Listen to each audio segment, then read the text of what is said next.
Hi students, and welcome to today's live IELTS class. My name is Adrian and I'm streaming to you live from beautiful Budapest. I hope everybody has had a fantastic week and is going to have an even better weekend. Hi Marjona, hi Eldor. Hi Marjona. Welcome to the class. Nice to see our regular students. Hi honey, hi Natalie. Good to see our members joining in as well for this session of, it's not task 2. It is a reading class.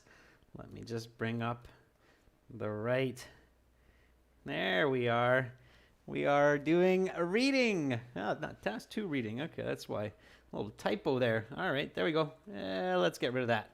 Here we go. IELTS reading practice for Band 9. The lesson is presented to you by aehelp.com for academic IELTS success. Visit us at aehelp.com. For general IELTS, check us out at gieltshelp.com. That's generalieltshelp.com. On both of our websites, we have lots and lots of materials for you to study to improve your band scores, including lots of reading practice with reading audio. I'll quickly show you what the websites look like. This is the academic version of the website here with the blue background. You can click that big red button to join the premium package. We are a British Council IELTS registration center in Saudi Arabia, so you can register through us. Just send us an email if you're in Saudi Arabia. And for general IELTS, it's the green background. Click that big red button to join us there. We are certified British Council agents as well, so any questions that you might have, we will gladly help to answer. Just send me an email to adrian@aehelp.com.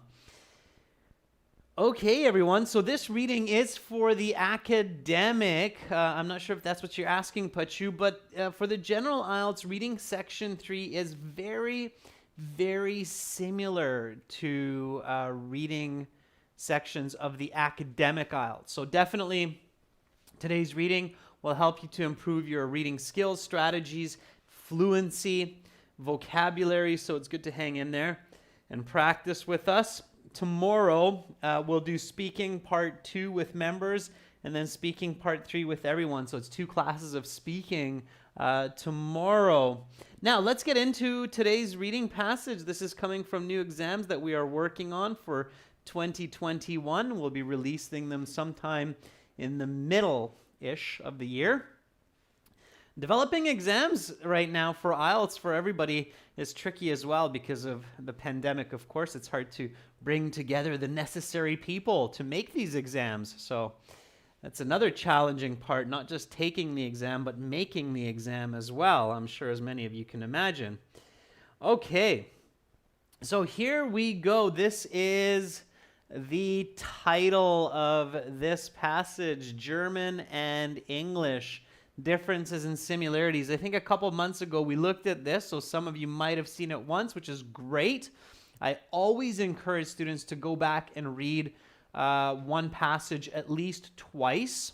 Okay, it's a really good study strategy. A lot of times students, they always just go to newer and newer passages. It's not the best idea. It's a really good idea to go back and revisit a passage a couple months after you have done it. So here we go, revisiting this passage, German and English, differences and similarities. All right. What's going on there? So what does this title tell us? When you read the title, and you should always read the title of a reading passage, your first question should always be, what kind of information can I think about that's relevant to this? So German and English, similarities and differences. Okay. So what do you think? Why does the author give this title? What's the logic here? So why give this title? What do you think? Okay. What's the logic here? Surya says it's part of a language family. Yeah, which language family do you think it is, Surya? So,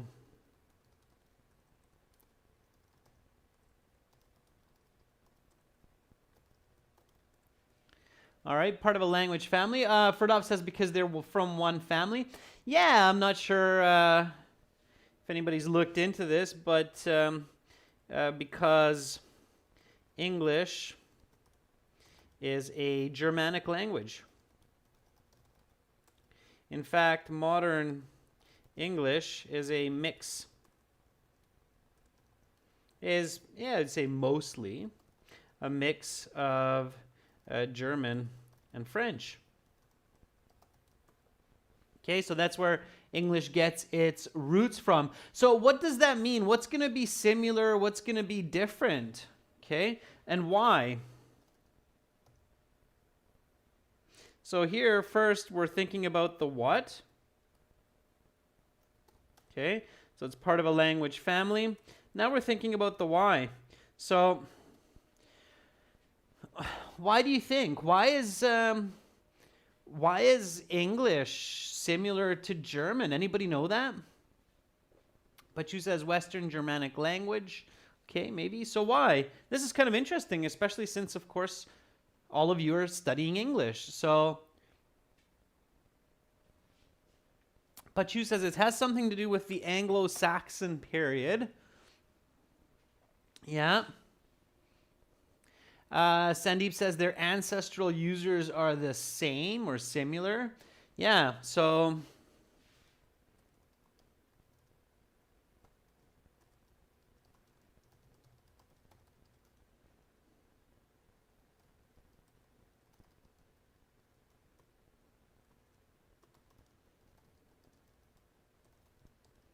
yeah, and the Anglo-Saxons, they originate from, most of them, from the German region.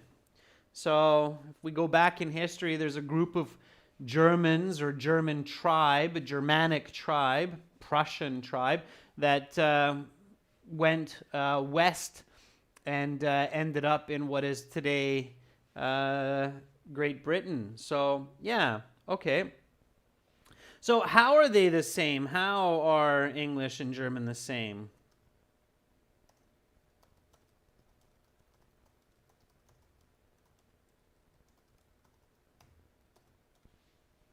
How are they going to be the same? And I think a couple of you already said this. Okay, you said vocabulary, grammar.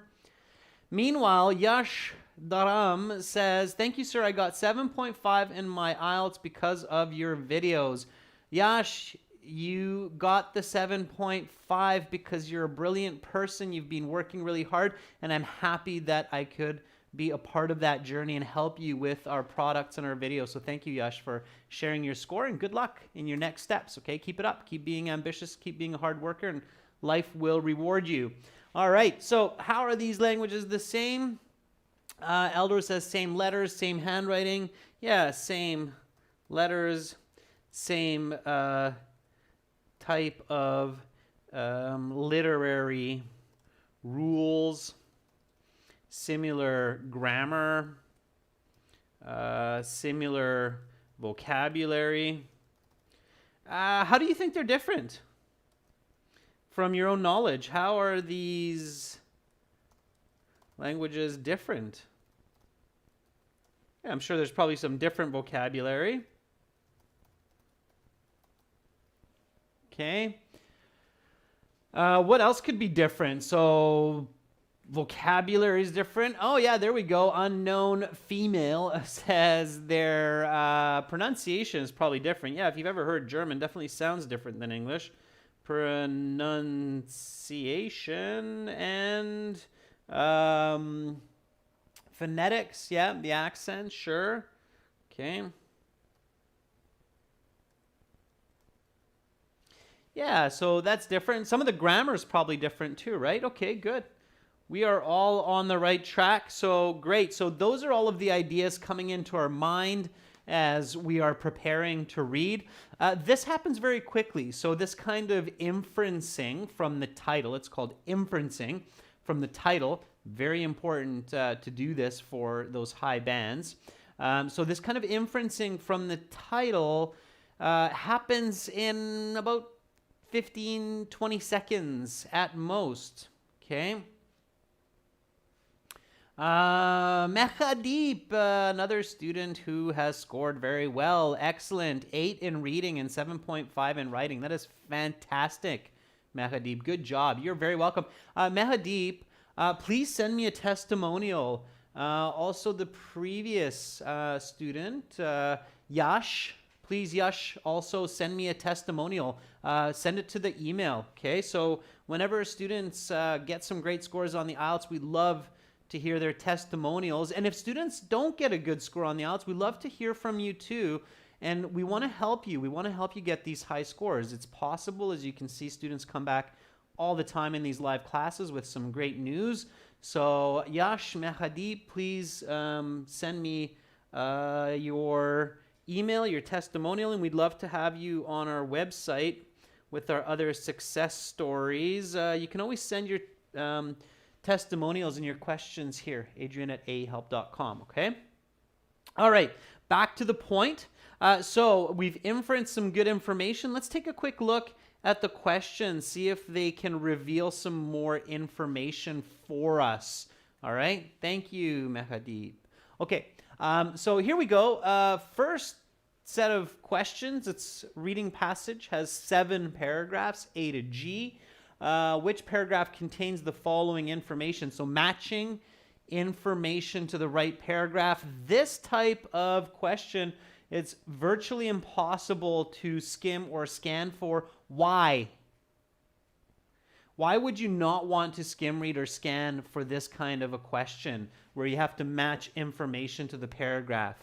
It's a bad strategy, and I keep emphasizing this because I know so many students try to just match words to the passage and find answers, but you can't do that for a lot of the questions. Matching information to paragraphs, why can you not do skim reading or scanning for this? And that's why it's a popular question, because IELTS doesn't want you to just skim read. They want you to read and answer. So Abhishek says, well, it can be from anywhere in the passage, so it's not in a sequence, right, Abhishek? So it's going to take a lot of time. If this first sentence, the development of English beyond its language antecedents, if this is in the last paragraph, skim reading the whole passage to get one answer correct, that's crazy talk, okay? That's way too time-taking, okay? Pachu says it's because oftentimes the words don't match, but the meaning is matching. Yeah, exactly, Pachu. So if you're skim reading for the meaning, you're basically just reading, right? So because of paraphrasing, right? So it doesn't work. Exactly. But these kinds of questions can give you a little bit of information from the passage because they're all in the passage. So it's good to read them, okay? Reading them and paraphrasing them is good practice. So the development of English beyond its language antecedents. So the advancement of English after its parent languages or language roots could be another way to say it. So the development of English beyond its language antecedents, advancement of English after its parent language or languages, language, that could be good. Okay. Nishan and other students, if I don't see what you're asking or writing, just send me an email. Okay. All right. Okay, number 28, an example of English literature being similar to German in the past. So a sample of English. What's another way to write literature? What's another way to write similar? Okay.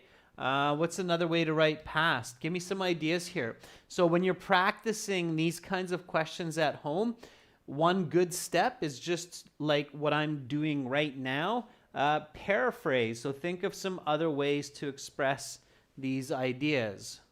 Okay. Amrit Singh, watch this video, and that you will have lots of information on how to improve your reading. Okay, Abhishek says instead of literature, we can just say writing. Yeah, sure. So a sample of English writing. Okay, by the way, these double kind of apostrophes here just means the same word, English. Okay, so a sample of English writing being similar.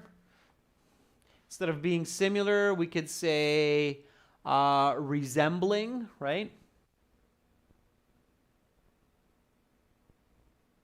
So resembling, being similar to German. Okay. Let's see if anybody got in old times by Parsheva. Sure, in old times, why not? Abhishek says alike. Kriti Mishra says alike too. Yeah. Yeah, in earlier history. Sure, that works. Okay. So that's the kind of paraphrasing that we want to do. Number 29, a key linguistic distinction in the naming of certain foods. An important language difference in the words used for some food. Okay. Difficulties in English pronunciation, challenges in speaking or saying English words. Okay, good. So here we're paraphrasing, and we can also see that some of this information is synonymous to our prediction about what was in the passage or what would be in the passage based on the title, right? Great. Okay, here we have summary completion. Again, we can read this. It's all somewhere in the passage. So let's do this. This is reading, so read with me. And if you have the chance, if you're not sitting at your office desk in a cubicle right now and you're not going to get in trouble from your boss, then read aloud. So read with me and read aloud, okay? All right, so here we go. Two languages split in two by another. German and English have a common ancestor known as Proto-Germanic. This language was spoken by people in Europe thousands of years ago. Because of this, English and German are considered something languages. Sister languages, brother languages, relative languages? We'll find out. However, there are also certain differences, number of differences, significant, we'll find out, between the two languages, despite their common heritage. Though the English of 1500 years ago was similar to German, the French-speaking Norman conquest of Britain in 1066, something, the English language changed, influenced, altered. We'll find out.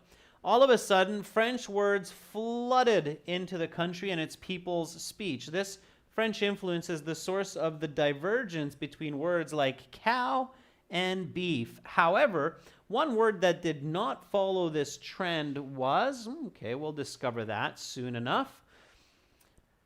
Since its French equivalent looked like a negative-sounding English word. While the French influence on English is clear, most of the most common words in English are still Germanic. Many words are even spoken similarly, that is, their something is roughly the same. Word order is one point of difference for German and English. So there's that grammatical difference. A key aspect of German is that the verb always goes second. Consequently, in English, the verb can go almost maybe anywhere. Okay. All right. So that's summary completion. Read it quickly. Don't try to understand it. True, false, not given. Don't worry about that. Okay. True, false, not given. You only do after you read the passage. Why? Because true, false, not given has confusing and false information. So there's absolutely no point to read it before the passage. You cannot skim and scan for it anyway. Okay, it's paraphrased. It might not be in the passage. There's no point to try to skim and scan for it. It could be false. Okay, all right. So here we go, everyone. Let's do this together. We're going to read together, and then we will answer together. Pay attention to meaning. When you're reading, really concentrate on thinking about what is this paragraph about? Why is the paragraph giving the information? How is it giving the information? And visualize it. So try to picture it. Okay, think about your own English. And if you know a little bit of German, think about that as well. All right, so here we go. Let's do this together from the top. We're going to read, and then we'll answer the questions together, okay? All right, always start from the title again. German and English, differences and similarities. German and English share a common ancestral language known today as Proto-Germanic, which was spoken by Western European peoples thousands of years ago. Just as people who share a common ancestor are related, languages that share a common ancestor are also related. German and English are sibling languages. They are each descended from Proto-Germanic and therefore also share a number of linguistic features. However, the languages have also diverged significantly over the centuries, and today they have many notable differences in addition to their ancestral similarities. Okay, good. So here we have our first paragraph, an introduction. It's clear. Let's keep going. To understand the similarities and differences of the two languages, a historical background is necessary. Topic sentence, I'm about to read the history of these languages. Old English, which was spoken from approximately 450 to 1150 CE, was very close to the German language of the period, but the Norman conquest of Britain in 1066 led to many linguistic changes. This is because the Normans were a French-speaking people, so they brought many French words into the English language. And because French is a language that comes from Latin, many Latin words also came into the English language. In English, for example, the word cow comes from the Proto-Germanic word kub, while the food obtained from cows, known in the English as beef, comes from the French word bœuf. This Germanic-French distinction is also the reason why pig meat is called pork, sheep meat is called mutton, and deer meat is known as venison. Each of the animal names is of Germanic origin, while the food term comes from French. One exception is the English word fish, which refers to both the animal and the food. This could be due to the French word for fish, poisson, being very similar to the English word poison, the name for a substance which can sicken or even kill. Okay, now some of you might be wondering, is Adrian reading too fast, too slowly for IELTS? My speed is absolutely okay for the IELTS. In fact, you could even read a little bit slower. The goal is to understand at least 70% of what you're reading, okay? And of course, you're reading in your mind, not aloud, so you can focus even more on comprehension. Here we had a lot of visual language. We learned about the history of modern-day English from German and from French. And of course, these very visual examples of food, cow, beef, pig, pork, sheep, mutton, okay? All right, here we go, paragraph C. Even with the French influence, however, 80 of the 100 most common words in English are Germanic in origin. For example, the phrase I have is ich hab. The phrase it is long is es ist lang. And the phrase where is that is wo ist das. All of these words are clearly related. Other words are identical, although sometimes with different pronunciations. For example, the words baby, doctor, energy, machine, object, original, and school are virtually identical in either spelling, pronunciation, or both. Okay, so some words are very, very similar or basically the same. Now, At this point, some of you might be thinking, oh, geez, IELTS is really tricky. I thought it was an English exam, and now I'm even learning German on the IELTS. Okay, fair enough, right? And not only is it enough to have to speak English for IELTS, now you're looking at German words in the IELTS as well. Yeah, it's possible. IELTS likes to introduce these kinds of unique words or terminology in different spheres of linguistics or science, especially in the academic IELTS, because it's preparing you for college and university where you're going to read information in English which might be describing new words or words borrowed from other languages. So it's testing your ability to use English to comprehend information. Okay? All right. So keep this in mind. Okay? Be ready for this in your exam, especially for academic students. Here we go. Let's keep going. One of the key differences between German and English is in the structuring of sentences. So here, first sentence, topic, it's telling me that the structuring of sentences, so syntax and grammar, they're going to be a little bit different here. Okay, so while both English and German have certain rules for word order, these rules are very different. For example, in German, the conjugated verb is always second in the sentence. Often travel I. English has no such requirement. Verbs can go first, running through the woods. Second, I run through the woods. Or last, through the woods I run. Okay, that's kind of old English, so don't speak like that. People will give you a weird look. But it's understandable. Through the woods I run. If you read Old English, you'll find that verbs will often come at the end. However, German sentence word order is also freer in certain ways. Interestingly, this aspect of German is often compared to Shakespearean English. This is not a coincidence. In Shakespeare's time, around the year 1600 CE, English was still transitioning from Middle English to Modern English. Word order reflected the language's Germanic heritage. Today, this connection has faded, and Shakespeare's works, which are taught to school-age children across the English-speaking world, seem almost foreign. Yeah, so if you study high school in an English-speaking country, you'll learn some of that. Okay, here we go. Next paragraph.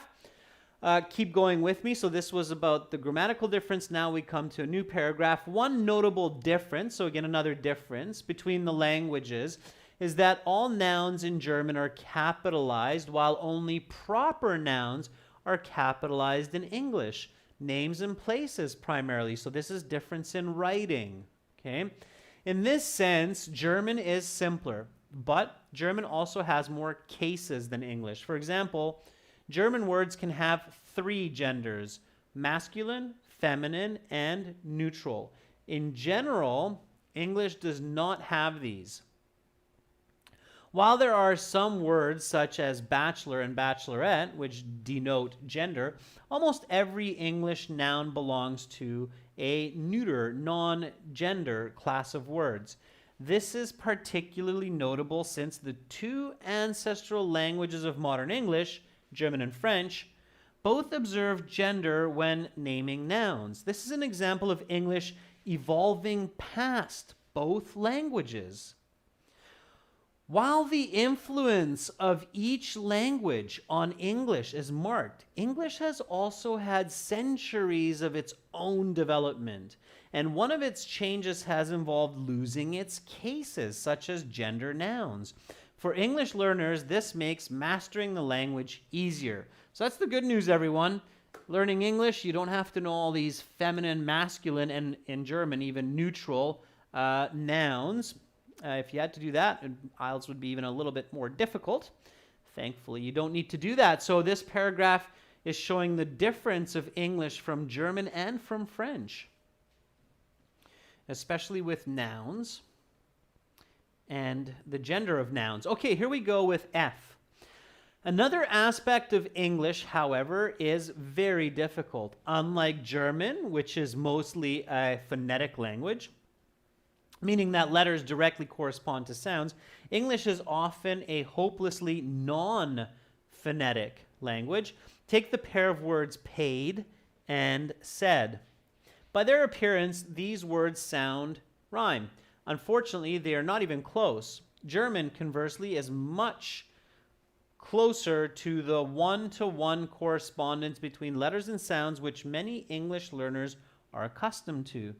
English learners must instead learn an extraordinary number of exceptions, which greatly complicates the language learning process. So before was the good news, you don't have to learn the genders. Now comes the bad news, you have to learn all these pronunciational tricky words in English and all of the exceptions. All right, last paragraph, here we go.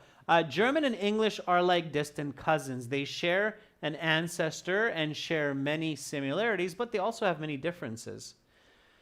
French influence on English in the 11th century and onwards transformed the language, and the years since have only widened the gap between German and English. Yet, they also maintain a number of similarities, and after diverging millennia ago, there's still no major language closer to English than German. So, there we go. Yes, Carolina, English is a bitter-sweet challenge to learn. Sometimes it's easy, sometimes it's tough. This was the conclusion. Clearly here, the author has expressed the main points of the passage, an interesting kind of take-home message that English is still closer to German than any other language. Now, hopefully, of course, many of you saw that the first couple paragraphs dealt with similarities between English and German. The kind of second half of the essay dealt with the differences. And again, we have that help from the introductory paragraph also. Okay, let's take a look at the questions and see about answering them. Okay, the development of English beyond its language antecedents. Which paragraph talks about English developing after its parent languages? So here, what I should remember from my reading is what? What information? Okay, so when I'm looking at question 27, what should I remember from the reading? That's how you get the answer, by understanding and comprehending the reading. Okay, especially in this passage. It's passage 3. So here you have to really comprehend.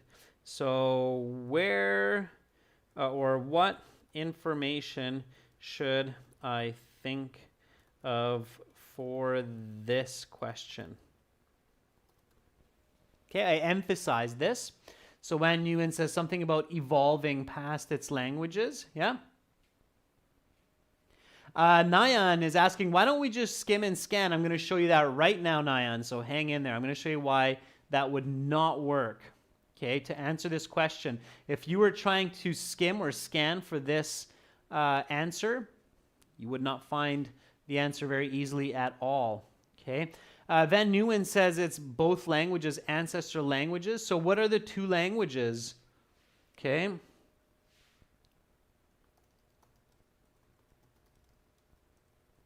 Skimming and scanning, students, is not an effective strategy after Band 6. Be really careful.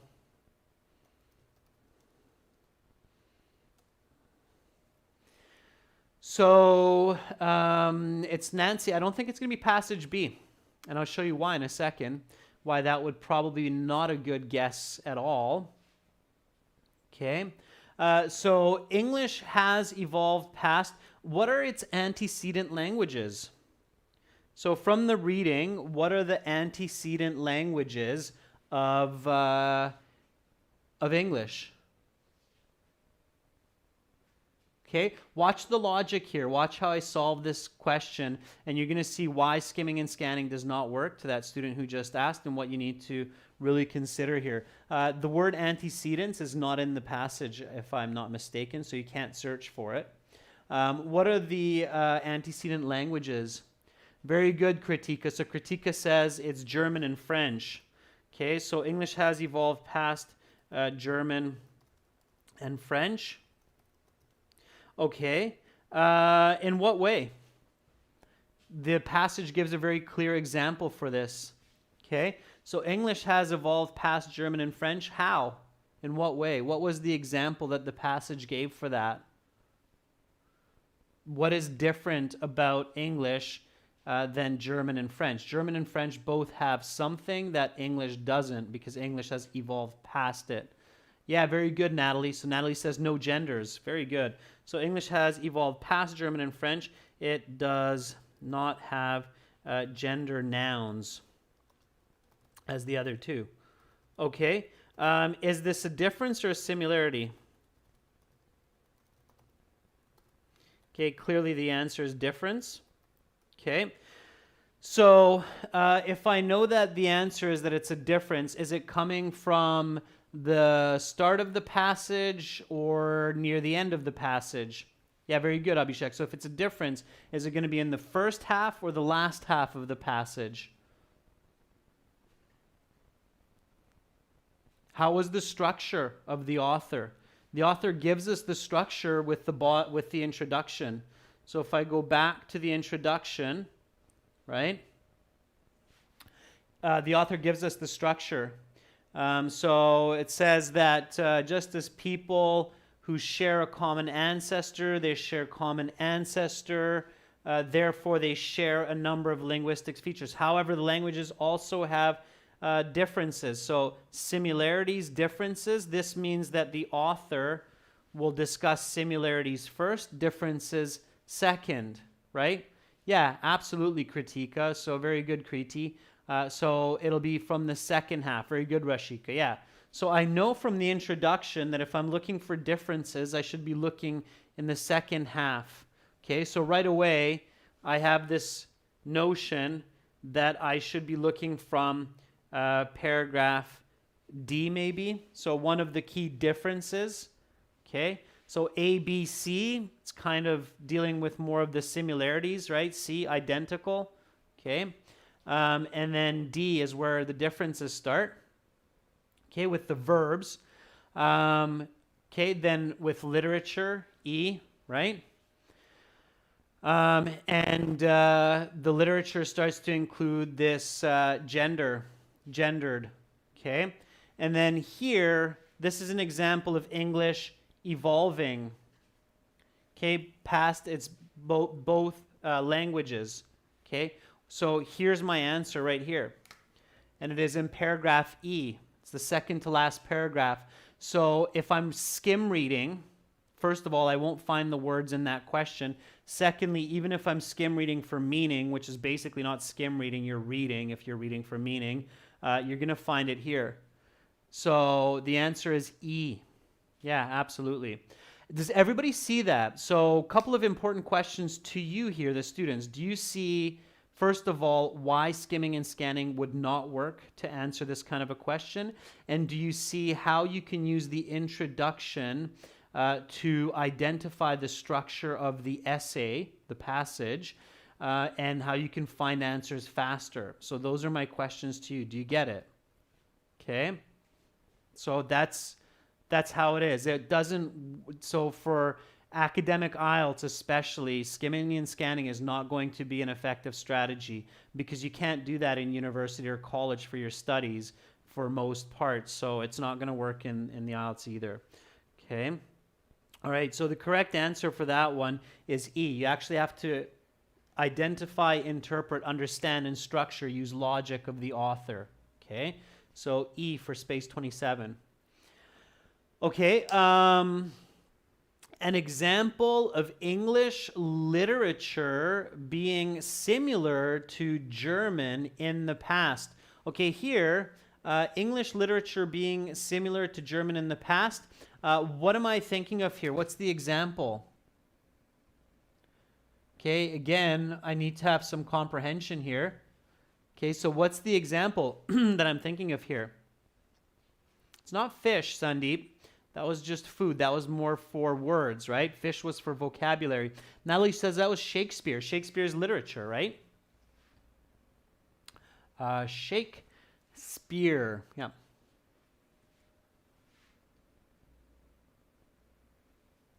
Shakespeare, okay?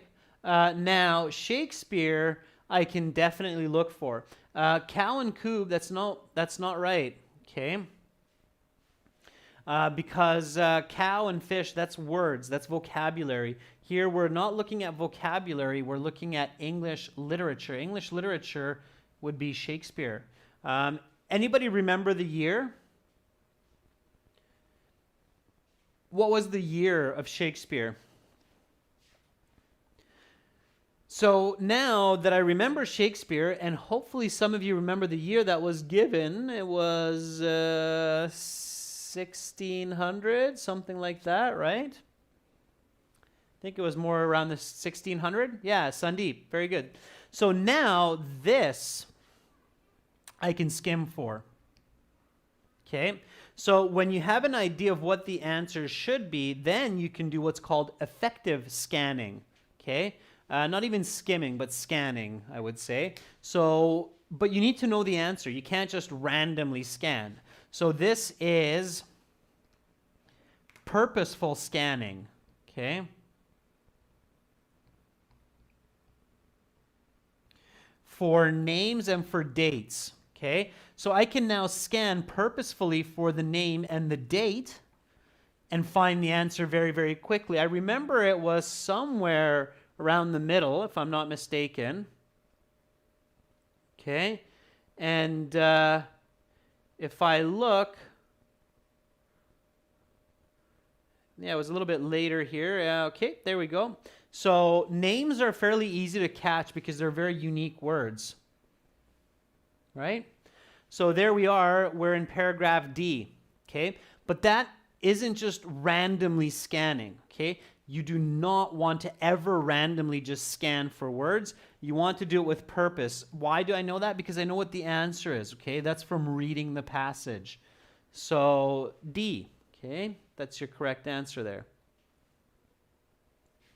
All right, so E, D, okay? And then number 29, a key linguistic distinction in the naming of certain foods. Now comes the moment of glory. Many students wanted to use this for the previous ones, but now you realize this is where we're going to be. So what words, what ideas are we thinking about here for 29? Okay. For 29, don't give me the answer yet, everyone. Just give me, yeah, okay, Andre says that's where we want cow and beef. Okay. Or the word fish was there. It's the names of foods, right? The food items. Yeah, that's right, Abhishek. Pork and pig. Okay, very good. And we remember that that was somewhere near the beginning with the history, right? So I don't necessarily have to search for this because I also remember that it was in B, right? So here's B. There we have pork, sheep, mutton, okay? So B it is. And now we're in our moment of glory. And we have the right answer with B, okay? All right, make sure that your B's and D's are very clearly different. Make sure your B does not look like a D. It has those two distinct bubbles. Okay, number 30, difficulties in English pronunciation. English pronunciation, it is a non-phonetic language, so I remember that it's non-phonetic. Right? A non-phonetic language. I know it's a difference. I remember it comes near the end of the passage as well. Surya says, remember the words paid and said? Even though they seem like they should rhyme, they don't rhyme at all. So paid and said. And here they are. Rhyming. Paid and said. Very good, Surya. You got that because you remembered the information. Very good, Van Nguyen. Nicely done. So we know that it's F. Okay. So for anybody who's planning to just skim and scan for answers, you'd be in a lot of trouble here. You'd basically spend your entire reading time just trying to figure out these 4 answers because 3 of them are coming from the second half of the passage. So you'd either be getting them wrong, thinking that they're in A and C, or you'd simply just waste all your time looking at the passage over and over again. So students, read the passage. If your reading is slow, then read more regularly and speed up. Okay? All right? Everybody's good on that, hopefully now, and has a clear idea of how that works. Okay, let's keep going here. So here we have our paragraph. And at the end of the paragraph, we have some choices, but we don't worry about the choices yet. The trick with this is that you answer on your own, and then you find the answer that's the closest. So it's kind of like multiple choice here. German and English have a common ancestor known as Proto-Germanic.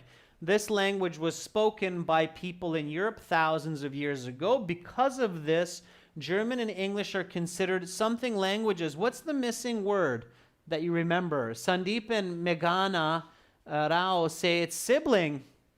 So you go, okay, I remember it says something about sibling, like being brothers and sisters, right? Sibling. But then at the end it says they're more like cousins. Okay, sibling languages. Yeah, they're sibling languages. Now, make sure you don't mess up, okay? Sibling. First, calcified sister, anywhere, fish, significant. Okay, the closest one is sister because I can't see anything that says sibling. So E is going to be the right answer. So make sure that in the space you don't put sibling, you don't put sister, but you put the letter E. Okay? That's how you do it. All right. However, there are also something differences between the two languages despite their common heritage. What would you naturally put in for 32? Okay. There are also a few differences. Jagana says significant. So some of you say few. Some of you say significant. Okay. Let's take a look. Few, significant. Sure. All right. So here we have few and we have significant. All right. You're in trouble. Which one do you choose? Which one do you think is a better answer? So let's say that one of these gets 1 star and the other one gets 2 stars. Which one of these gets 2 stars? Which one of these gets 1 stars? If you think about, this is where your logic will help you. Few differences between German and English or significant? How do I figure that out? How do I know? How would I figure that out?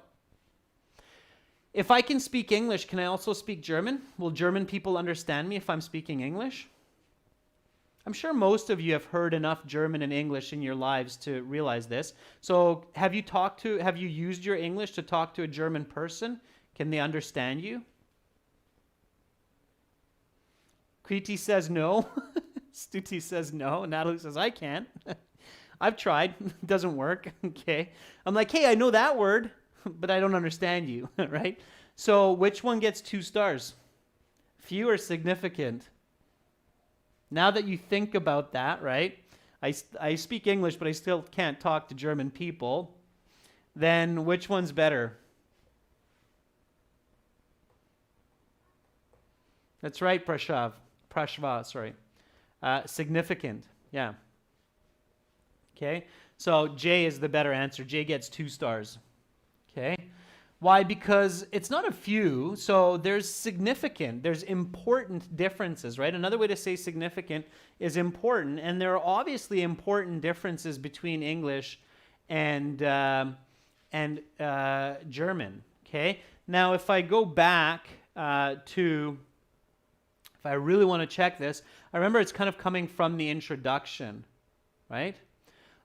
So here, however, the languages have also diverged significantly over the centuries, and today they have notable differences.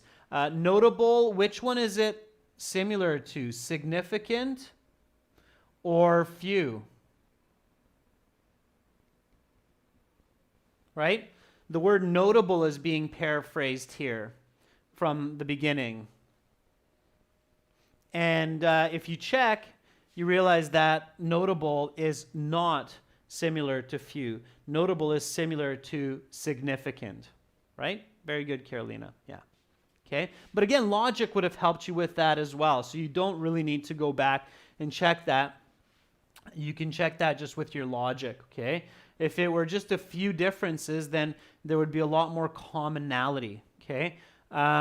Even if you think of like Spanish and Portuguese, arguably Spanish and Portuguese are more alike than German and English, yet even with Spanish and Portuguese, you have significant differences.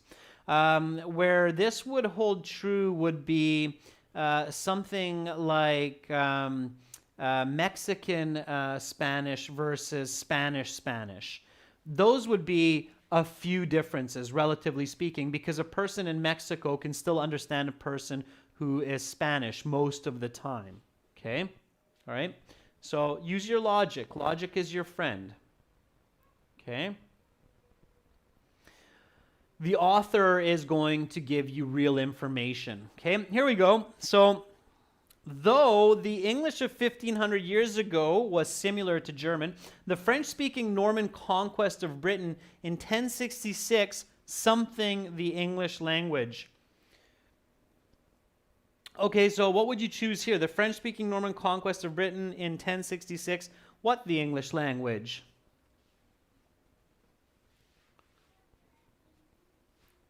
Okay, what the English language? Yeah, Ferdovs, keep it simple, right? Changed, or Surya says influenced. Change or influence. That's what comes to mind. Yeah. Honey says flooded. I would just simply say changed or influenced. Don't overthink it. Any of these changed or influenced? Okay. Changed, influenced. Which one is the closest? Transformers, robots in disguise. Yeah, it's F, transformed, right? If anybody's watched the Transformers series, you know, changed from a car to a giant talking, fighting robot. Transform. Trans meaning to change. Form, shape. Trans is the prefix, form is the root, ed is the suffix, right? Kriti. Bumblebee, that's right, Matt. Okay, so transform, yeah, so F it is, okay? Hoping to bring a little smile to your faces for the end of the week here, indeed, Optimus Prime. All right, so all of a sudden, French words flooded into the country and its people's speech. This French influence is the source of the divergence between words like cow and beef. However, one word that did not follow this trend was, and this I remember very clearly, so cow, beef, sure, we have the animal and the food, the German and the French. However, one word that did not follow this trend for number 34, who remembers? Matt remembers. Moria remembers. It's fish. So, again, don't put the word. Make sure you find it. Fish. Here it is. I. Okay, fish it is. I. Very good. Okay, since its French equivalent looked like a negative-sounding English word, while the French influence on English is clear, most of the most common words in English are still Germanic. Many words are even spoken similarly, that is, their something is roughly the same. When you see this, it means that this is a definition of this. So many words are spoken similarly. So this is going to be a definition of this. That's why you use the hyphen in writing. It means that A is defined by B. So this you would almost be able to answer without even reading. Okay? Spoken similarly is not written similarly. Spoken is pronunciation. Be careful. Okay? So pronunciation, because it's not spoken. If this were written, then this would be spelling is the same. So written similarly would be spelling is the same. Spoken similarly is pronounced similarly. Okay? So careful with that. IELTS is a thinking exam. Okay, everyone, last question here with this reading today. The verb always goes second. Conversely, in English, the verb can go almost. And I saw, I think, Pachu answer that. 36, really anxious, getting a jump on it. Jagannathan says anywhere as well. Yeah, anywhere. Almost anywhere. Okay. G. Go to the store, I must. I must go to the store. I must to the store go. The first and third examples are they sound kind of funny. We usually put the verb somewhere in the middle of the sentence these days in modern Neo-English, but technically you can put it in other places as well. Okay? All right. Kritika says, I'm doing my Cambridge books 1 to 15, and I found it much more challenging than this one. Kritika, not really. It's about the same difficulty. The reason, Kritika, that you might have found this a slight bit easier is because I'm giving you a lot of guidance and I'm explaining it. Don't forget, students, that's also the true, false, not given that's still left here.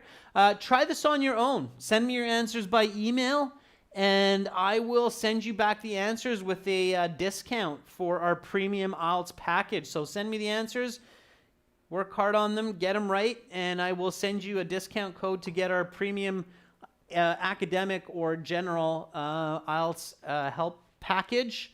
Okay, and you can send your answers to the true, false, not given questions to my email, adrian@aehelp.com. That's it for today. Come back tomorrow. We will have speaking part 2, speaking part 3, practice and strategy for everyone. Okay, great job. Hope you learned a lot of the do's and even some of the don't do's for the IELTS reading passage. Thank you for hanging out with me today. We've got one more class tomorrow on Saturday. Good job, everyone. Keep up the good work. Get some rest. Rest your brains. Stretch your legs. Much love to all of you. I'm signing out from Budapest for now. Bye.